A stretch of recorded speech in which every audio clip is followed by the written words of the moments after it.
Hey, so this is a little bit of a rant. I don't normally do ranting videos, but this is the only place I think it fits on the site. So yesterday I drove my family to Sawbull Beach,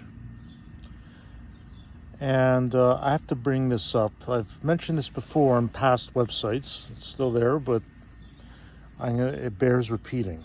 Okay, so I have a philosophy around driving long distance. So when I drive long distance, I go the speed limit. So if it's 80 kilometers an hour, I do 80 kilometers an hour. And I don't care how many people are behind me. I just don't. It's their fault. And I explain exactly why. And if you disagree with me, you are wrong. So first things first, I don't want a speeding ticket. Okay? I just don't. Second, gas is expensive. And when I do the speed limit, I save on gas. Yes, it takes longer, but I save on gas. So you may be asking yourself, well, John, there's a social thing where it's like, oh, we all just speed a little at the same time. And maybe so, but I'm usually the first in the line. And if I speed and a cop nails me, is all the people behind me going to pull over and share the cost of the ticket? No. So why am I going to assume the risk? Okay, it's me driving my car, doing the speed limit, obeying the law. Okay, so I used to be the person that used to be stuck behind people like me now, saying, "These motherfucking, these people should be shot. These people should be fed to wood chippers. How could they be so oblivious?" They're not oblivious. In fact, they're just crusty people that just enjoy controlling the situation. You know why? Because it's not their fault. The people behind can go around. Zach? The people behind can just simply go around. When there's a hash line, go around. Why do people stay behind me? And why do car after car, rows of road, dozens of cars, why do they just insist on fuming and not drive around? Here's the problem. I'm not the problem. The person behind me is the problem. Why is that? Okay? If you're the third or fourth or fifth or sixth or 10th or 12th car, you're not supposed to be mad at me. You're supposed to be mad about the car behind me. Because the second person behind me only has to pass one car.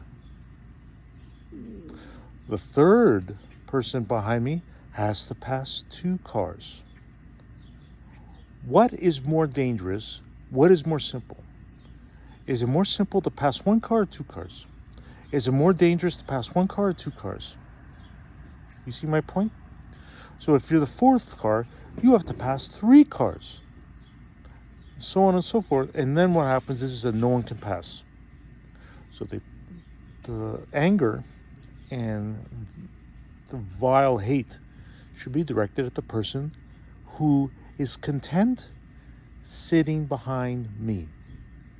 That is the person who is at fault. That is the person who is at fault. Okay? Two things you have to do. If I'm doing the speed limit and the person behind me is behind me, you do one of two things. One, you pass me. Very simple. Pass me. So then the third car becomes the second car, and they only have to pass me, one car, and they go around, and so on and so forth. All the cars have just passed me. The second thing they could do is drop back. So there's enough of a gap in between me and the second car that cars can leapfrog. The cars can leapfrog the guy behind me and me. It takes an extra pass, but they only have to pass one car twice. So that didn't happen because people are stuck in this incorrect philosophy of driving. And it came to a head.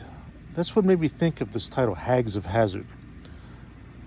Just as I was about to turn off, because I was using my GPS, I was driving. This old haggard hag who's behind me kicks out. I'm doing 80 kilometers an hour, kicks out, and then into oncoming traffic. And I'm telling you right now, this lady was doing like 85 kilometers, and there was a car less than a kilometer away, at least doing 80 kilometers an hour. And in my head, I was like, she is not going to make it. This is going to be a head-on collision. Guaranteed. If I don't do something, this is going to be So I started applying the brakes. 75, 70, 65. This woman is not accelerating at all. It's this old woman. It's just death wish. It's like, I don't care. If I die. And this car's coming. By the time she merged, and I'm pinning the horn at this point because she's such a fucking idiot, she just merges over, and there was less than 3 or 4 car lengths. And I almost guaranteed that the car that was coming on, headbound, was braking too. And I just pinned the fucking horn. It's like, I just pinned it. I could not believe this stupid woman should not have been behind the wheel. This stupid old woman should not have been behind the wheel.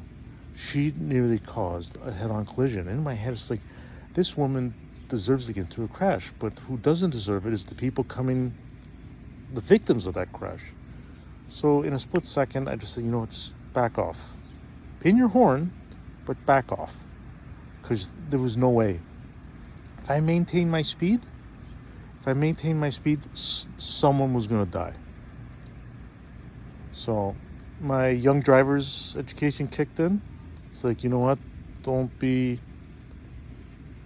that person. So that's my little rant. And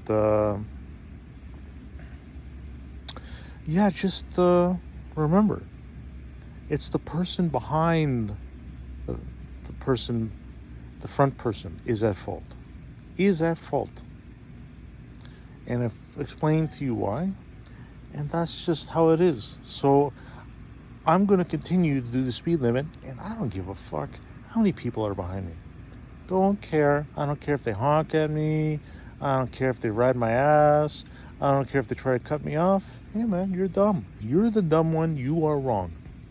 Anyways, that's it.